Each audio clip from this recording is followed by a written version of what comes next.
Welcome to the Archdiocese of Toronto's Office for Refugees RAP Calculator and Budget Workbook tutorial.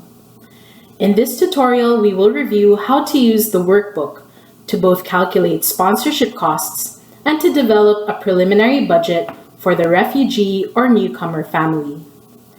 This is part 1 of our 2 tutorials on this topic. The second tutorial will review how to make use of the workbook to manage the newcomer's budget, allowing the user to input actual expenses and income and then to compare actuals against the budget. As you will notice, this is an Excel-based tool, and while it would be helpful to have some experience with Excel, it is not necessary to use this workbook. We will begin with a brief tutorial on the basics of Microsoft Office Excel, then move on to how to use the actual workbook. At this point, I would ask that you download the workbook from our website and have it open throughout this tutorial. The workbook can be accessed by going to the Resources tab on ORAT's website.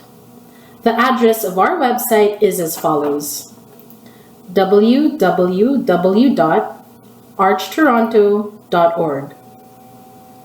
Click on the Resources tab and then select the RAP Calculator and Budget Workbook from the list of resources.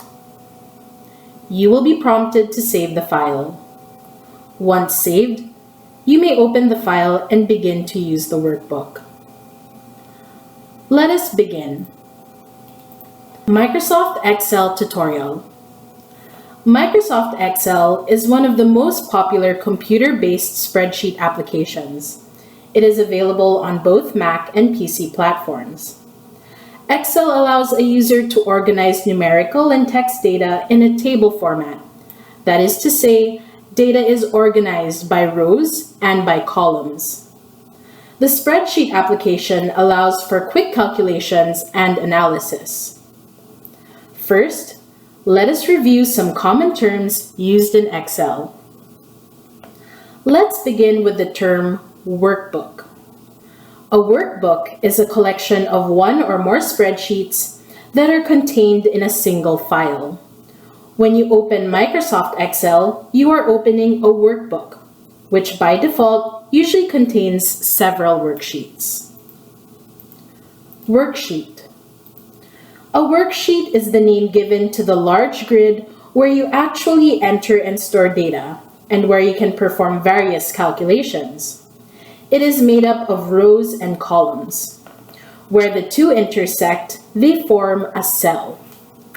Every worksheet contains 16,384 columns, A to XFD, and 1,048,576 rows.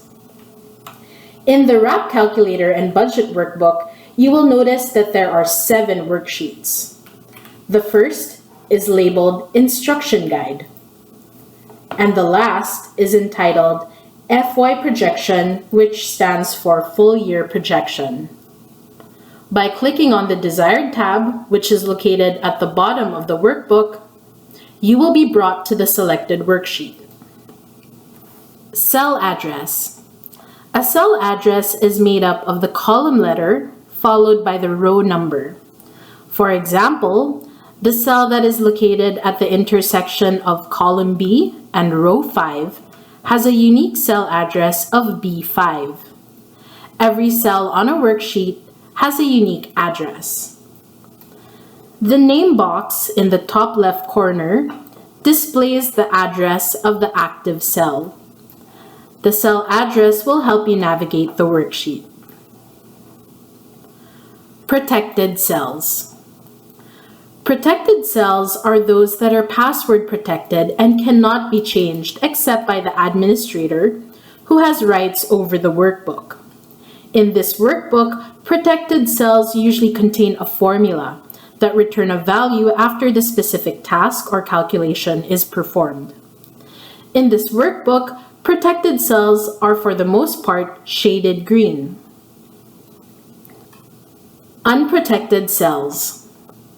Non-protected cells are cells that have not been restricted by the administrator. Users may enter data or values in these cells. In this workbook, unprotected cells are not shaded. Formula. A formula in Excel is an expression that returns a specific result. These formulas can include mathematical calculations or automatic lookups. For example, in order to automatically get the prices of each product from the prices sheet, we will be using the VLOOKUP formula. In the cell, enter the equal sign. VLOOKUP. Under lookup value, select the product number. Table array, select the table from prices sheet. It's always good to fix the table by clicking F4. Column index. This is the number of the column within the table. In this case, it's number 3. Finally, range lookup. We need an exact match. Therefore, we will select false. You can fill the formula to the rest of the cells.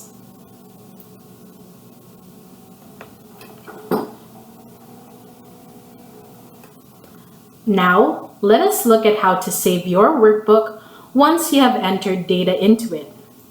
Excel offers 2 ways to save a file: save and save as. These options work in similar ways, with a few important differences. Let's begin with the save function. This is the most common way to save a workbook. When you save a file, you have 2 decisions: where to store the file and what to name it. As to where on your drive to store this file, we suggest that you have a logical directory structure in place so that it is easy and intuitive to know where you stored the saved file. Regarding what to name the file, we recommend that you include the name of the principal applicant and the subject of the file. In this case, we suggest that you include the word budget in the file name. After you have saved the file the first time, you can simply select the Save command, and it will save it using the same file name and location. It is important to recognize that by using the Save command, you will be overwriting the previously saved version of the file. The Save As command will allow you to save the file under a new name or a different file location without overwriting the previously saved version of the workbook. When you use the Save As function, you will be required to choose a different name and/or location for this workbook. It is important to save your workbook whenever you start a new project or make changes to an existing file. Saving early and often can prevent your work from being lost. You will also need to pay close attention to where you save the workbook, so it will be easy to find later. To use the Save or Save As command, please select the File menu, which is located on the top of your screen. Then select the Save or Save As command from the menu.